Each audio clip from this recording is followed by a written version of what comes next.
Say we fix it off. We're going to make some grapes. We're going to make wine. Wait, what? Huh. Oh, look, this one's unusual. This one's unusual. It's gigantic, just like my grapes from P3. Just like some of my grapes from P3. Ooh.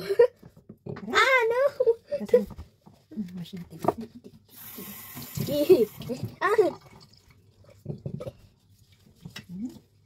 Going to make this a red wine. Ooh, okay. Wow. How you fit here? Ooh, get this guy out. Why do they all look like that? And then the boy drop. Yay. Now I get this. So this is my second attempt. Ay, wash mo dun, dali. Wash it. Wash doon. Dali, wash mo na. We're just... Wow, there's many grapes. Tanggalin muna natin.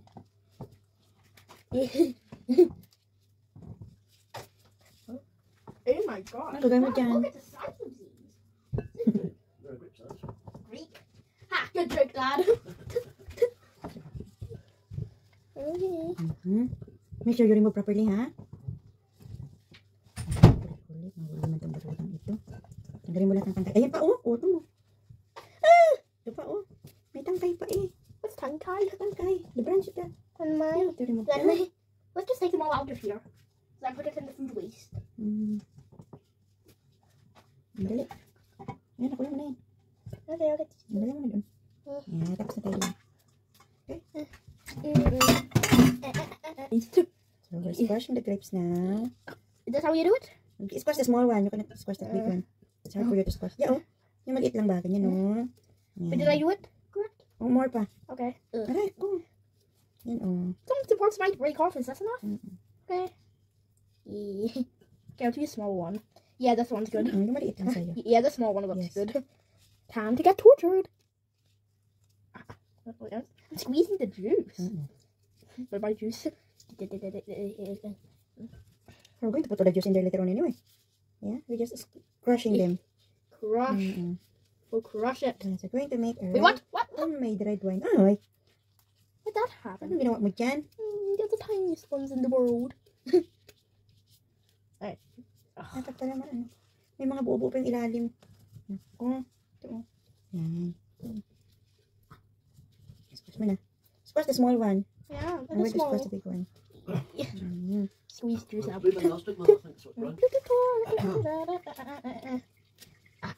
I don't think that's good. Let's do even more. Let's torture some grapes.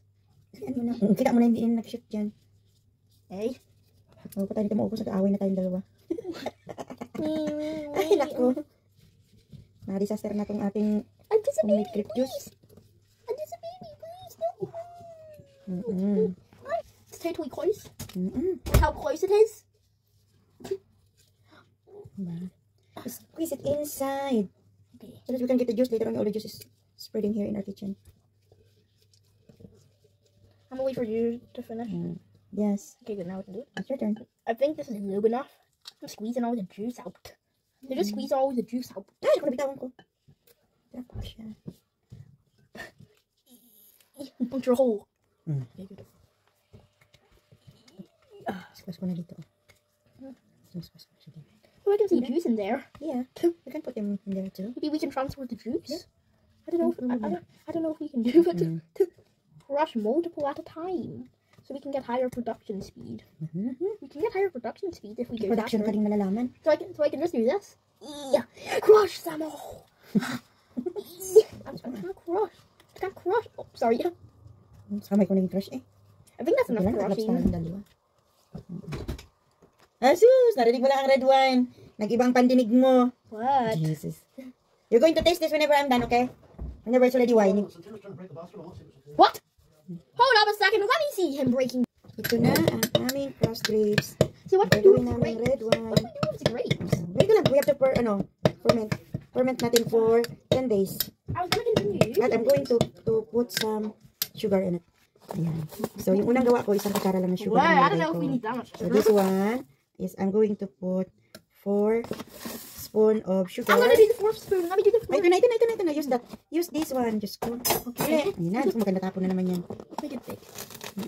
This enough? Ah! Dali. Eh, naku, ilagay sa ilalim. Yan. Diba? Para yung ating grapes ay, yung ating red wine ay matamis. Kasi yung unang gawa ko, isang kutsara lang ng asukal yung nilagay ko. Hindi siya matamis. Pero ang lakas talaga ng red wine niya. As in yung wine talaga niya, grabe ang lakas. So, ayan. Hopefully matamis ito. Kasi 4 na kutsara ang nilagay ko. So, i-ferment ko siya for 10 days. And dinahaluin ko siya every day. See you in 10 days. Ito na siya. See you in 10 days. Bye. So, hi. Ito na ang aking red wine. Homemade red wine. So, ginawa ko siya noong October 21 hanggang November 1. So, matapang na siya guys. Kaya, tanggalin ko na siya. Yan. Kita ko sa inyo. Nay, huwag naman matapon. Ah, naku ko inay. Huwag kang matapon. Naku po, natapon na nga. Oh, natapon yung iba. Sayang.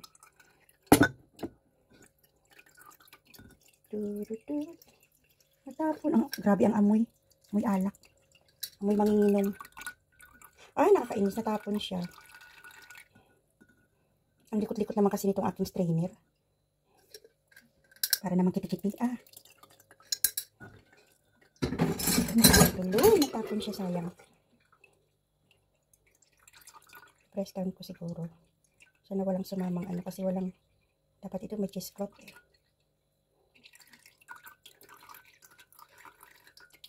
Ah, matapang siya. Makakalasing din guys. Kasi tinikman ko na siya kanina.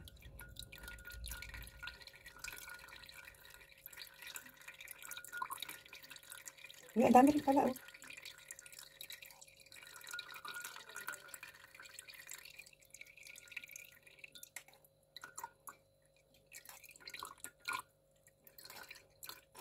Ang dami din oh. So galing siya sa black grapes, kaya ganyan yung kulay niya. Ito ay medyo matamis ng konti kasi nilagyan ko siya ng 4 na kutsarang asukal nung pinerment ko siya. Yung unang gawa ko kasi, hindi ko siya nilagyan talaga ng asukal, kaya grabe talaga yung lasa nun. Matabang, tapos nakakalasing.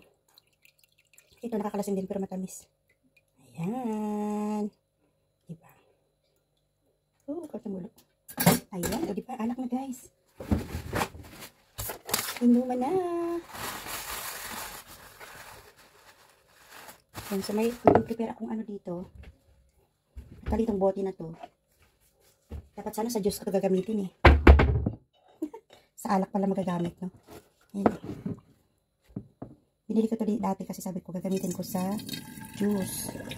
Yung pala sa alak siya gagamitin. Ayan. O, diba? Homemade red wine. Char. Makalasing talaga siya, guys. Paano ba to? Ano? Parang hindi ako marunong. Ah. Char. Tingnan natin. Tingnan natin ang konti. Ito tayo. Sayang nung natapon. Marami itong natapon. Guys, oh.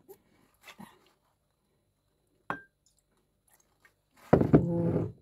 Dapat sana pala may cheesecloth, oh, para mas mali, mas maano. Mas salang-sala talaga.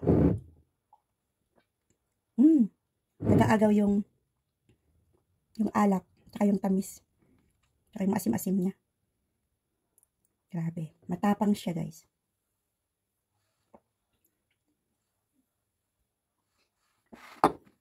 Alak talaga. Tignan ko ito bukas kay Jenny. Red wine. Homemade red wine.